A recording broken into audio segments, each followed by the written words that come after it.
En 1970, donc, on a perdu la guerre et les Alsaciens-Lorrains sont devenus allemands. C'était le temps de Bismarck. Voilà.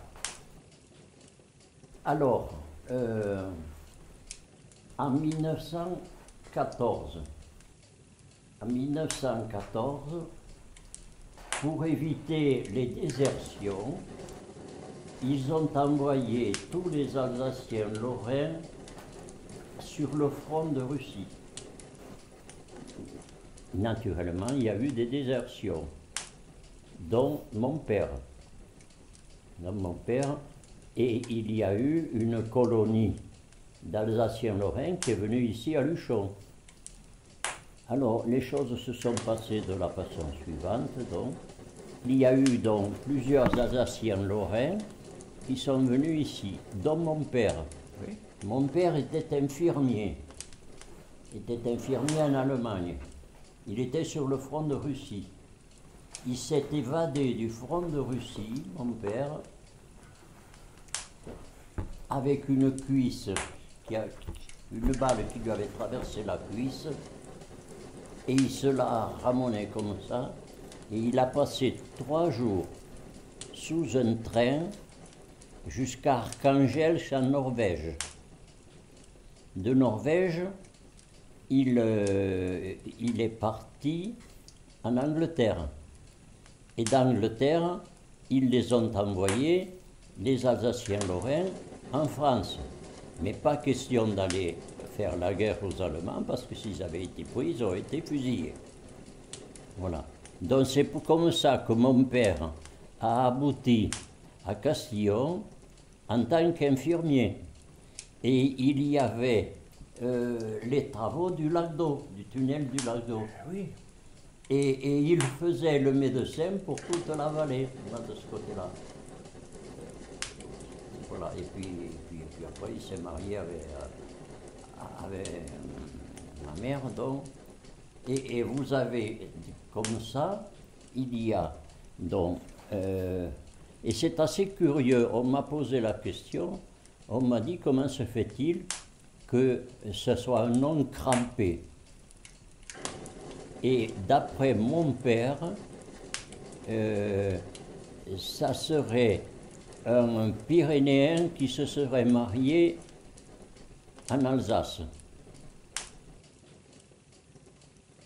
Alors les Alsaciens lorrains, en 39-45, bon, quand ils ont envahi donc, la France et par ce fait, ils ont envahi aussi l'Alsace et la Lorraine, ils ont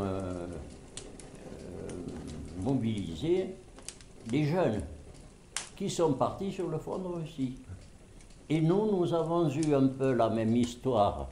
Quand j'étais au maquis de Saint-Bertrand de Comminges, il y a un garçon qui nous a commandé à la bataille du pont de Chaume, qui s'appelait Francis Gewürz, il s'appelait, et il était pilote, donc sur le front de Russie. Il est venu en vacances et puis il est parti et il est venu aboutir à Saint-Bertrand de Comminges. Voilà, c'est tout ce que j'ai à vous apporter. C'est fort intéressant, parce que ça peut faire un prélude à la guerre 14-18, ce dont je voulais m'entretenir avec vous, parce que en tant que premier magistrat du village, en tant que maire, j'imagine qu'après la guerre, vous avez côtoyé tous ces gens qui revenaient de guerre, qui sont sortis sains et saufs, mais plutôt saufs que sains, parce que ils ont tous eu, d'après les travaux que je suis en train de préparer, quelques blessures à droite à gauche qui font que il y avait 3 fameux lascars, si je peux me permettre de parler ainsi, entre guillemets, qui se côtoyaient souvent. C'était un comte de Haut, il y avait Bertrand le Rouge, et il y avait également donc Capdeville, qui faisait une bringue folle. Alors dans ma petite tête, je me suis dit, ils en ont tellement bavé en 14-18 que ces gens-là ont pris pour morale finalement de profiter de la vie. C'est parce qu'ils aimaient faire la bringue, et il y avait à l'époque la foire de Saint-Mathieu. Saint-Mathieu. Saint-Mathieu, donc. Et c'était une foire assez importante. Et quand il y avait cette foire, il y avait Julien Bernet, un jeune célibataire aussi de Castillon, qui disait, bon, ils sont partis, je vais m'occuper des bêtes. Parce qu'alors, lui, il abandonnait les bêtes tout au Capdeville.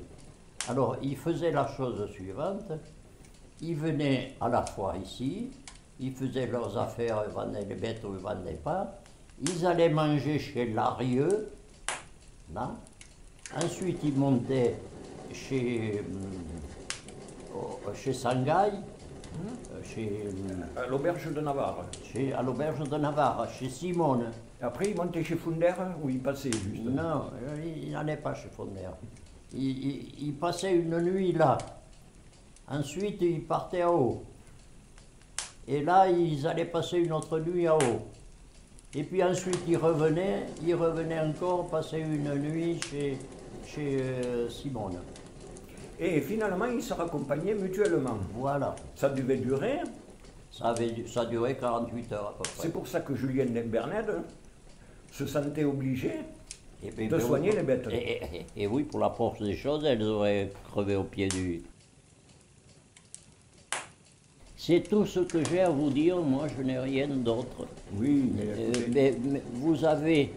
Moi j'ai eu une vie après la guerre 39-45 mouvementée, je suis parti en Afrique du Nord, etc. Et puis je suis parti du fait que je n'ai pas pu obtenir ce que je voulais, j'étais au centre de préparation du personnel navigant à Casablanca et je n'ai pas pu aller dans les écoles de pilotage américaines parce qu'il y a eu Hiroshima et Nagasaki.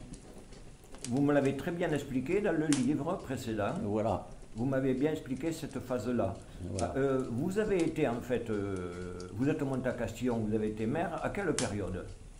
Et j'avais 28 ans. Alors, 25 rajouté 28 ans. 53? 53, de 53... Combien de mandatures avez-vous fait? 7.